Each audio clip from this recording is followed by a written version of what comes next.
Giniti Pangulong Bongbong Marcos na walang isusukong teritoryo ang Pilipinas sa kahit anong bansa.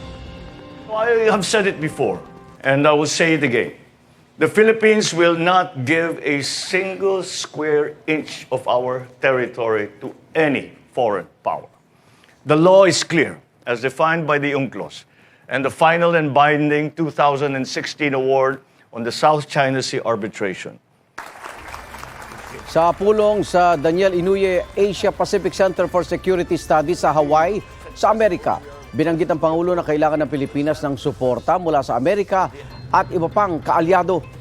Nakikipag-usap na raw ang Pilipinas sa Vietnam, Malaysia at iba pang bansa para bumuo ng hiwalay na Code of Conduct sa South China Sea. Mabagal daw kasi ang usad ng COC ng China at ASEAN. Nagbabala naman ang Chinese Foreign Ministry na walang bisa ang anumang COC na bubuin sa labas ng kasunduan ng China at ASEAN.